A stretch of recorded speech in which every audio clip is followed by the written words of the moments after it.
Good morning everyone, welcome back to the channel. If you haven't already, don't forget, hit that subscribe button and turn them notifications on. You join me here today in what is possibly our best field of barley that we've ever had. What was that? It's failed? What do you mean? Oh, for You join me in probably one of the worst fields of barley we have ever grown.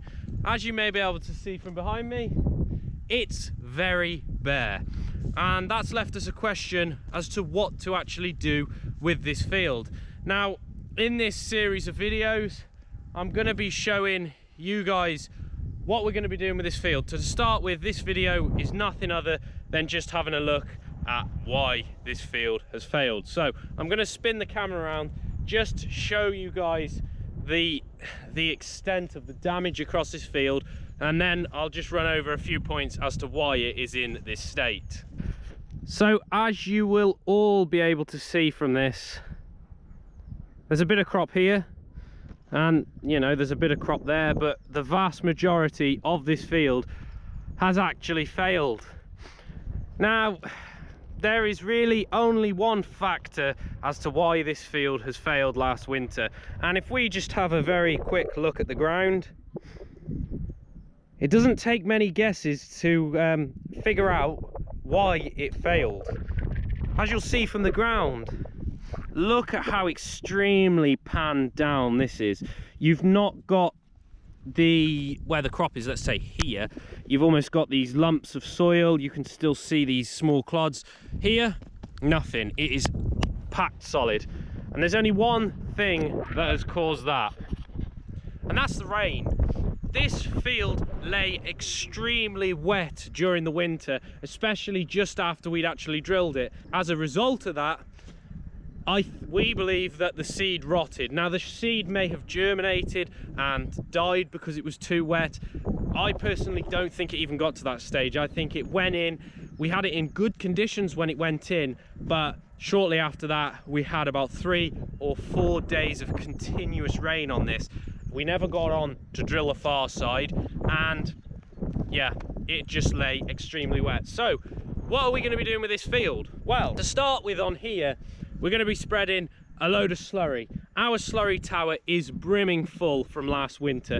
It actually looks like a mushroom at the moment because the crust is actually slightly higher than the sides, so it does look kind of like a mushroom.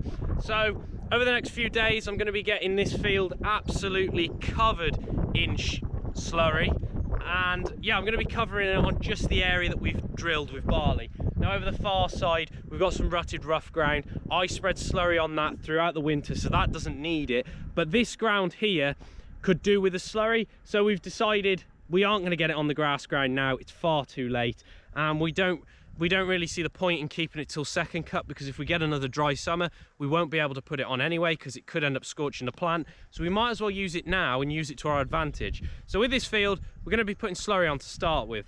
Then we're going to come through this with the subsoiler, and we're actually going to run the subsoiler through this twice probably. Once before we plough the field and once afterwards. That way it should break up the plough pan really well. With it have lying so wet, it's probably going, well, you can see it's panned the ground extremely. So we're going to subsoil it, plough it. Now, we could have min-tilled this field, but the water has actually compacted the ground so solid that by working up the top soil of about that much, below is just going to be solid. And once that crop that we plant next, the roots start to make their way down, they're almost going to hit a brick wall, and they're not going to be able to find their way deeper down. So instead of just power harrowing this and drilling the seed in, we're going to plough it and we're going to subsoil it to break that plough pan up. After that, obviously, we're going to drill a crop on, and the crop we're going to put on this field is a forage rape. Now, we've chose a forage rape to put on this field because it's a cheap crop to grow, basically. We discussed putting maize on a few fields, but if we get another wet autumn like we had last year, you've not only got the issue of making another mess on this field, but you've also got the issue of not being able to travel on here to take that crop off. Not only that, it is an extremely expensive crop to grow, and to be honest with you, having already taken a hit on the barley seed, it's not something that we can really warrant doing. So the forage rape is a cheap alternative to put a crop in this ground so it's not wasted for the summer, but also not going to cost us too much money. Now, the ideal thing with the forage rape, this is why we're putting the slurry on, that will give us enough nitrogen to grow that crop. So therefore, we won't have to put any fertilizer on this, which means it's even cheaper because it's a byproduct we've got, we might as well use it. We're also putting forage rape in because it's a good grazing crop for the cows. We've grown it here a few years before. We did actually put it on one of our banks last year, but that crop failed, and that was because we planted it in late May. It was too dry. We never had any rain on it. The crop got to about this height, and then the flea beetle hammered it, but we sprayed that off. But it could never get out of that stage because the moisture just wasn't there for the crop to grow the rest of the way. So this is why we're trying to act a little bit earlier with this crop. It's now the 1st of April today, and we want to get this in within the next week or two. That means then this crop has got, well, we should get enough moisture. There's going to be a lot of moisture in this ground now anyway, to get the crop away. Obviously the flea beetle's going to be a problem, but we've got spray left over from last year, so there's another expense we're not going to have because we've already got the spray. And then what will hopefully happen with this field then, obviously as we've said, the cows will graze this, but the time of them grazing it is quite crucial for us. Now, we don't struggle with any grass on the farm, a lack of any grass on the farm, until around about the 2nd to 3rd week of July. And that's usually around about the time when we do our second cut silage. Then about that time the grass isn't growing quite as fast and we end up with a little bit of a shortage. What this field will do, and it's 11 acres, so it's a good size, and if we get a good crop on here, it's got the potential of 2 weeks grazing really with our cows. It gives us that buffer period between the silage coming off. Obviously we do 2 cuts of silage here, and after that the cows run around the aftermath. Having this crop gives us that buffer period between when their grazing fields have stopped growing the grass quite so fast and the silage ground is starting to grow its crop for them to go around the aftermath.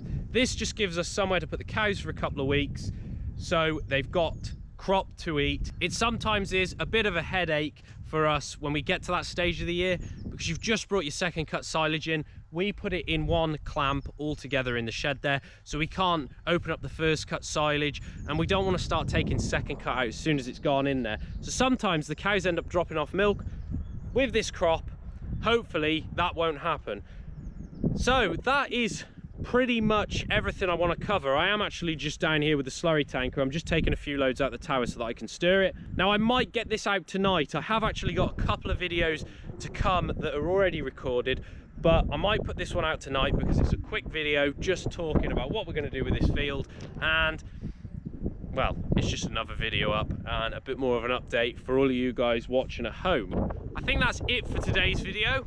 Nothing going on, I know, crazy, but it's just a short one. You may not like it, you may like it, but I just thought it'd be nice to say this is what we're going to do with this field, and I'm going to cover through all the processes as well. So the next video on this field will be a spreading the slurry, then I'll get one of Mark subsoiling it, probably ploughing it, and you get the gist, working it and drilling it together, and then maybe one rolling it. Just go through the whole process, and then we will follow this crop through until the cows graze it in the summer. And hopefully, fingers crossed, I've crossed my fingers a lot. I did that with the TB testing and look where that left us. So forget the crossed fingers, that ain't happening. Hopefully this will grow a very nice crop. So I'd like to thank you all for watching. Don't forget to like and subscribe. Also head over to my Instagram page. I quite often update my story on there daily, so you sort of get an idea of what we're doing here on the farm. And yeah, I'll see you guys in the next one.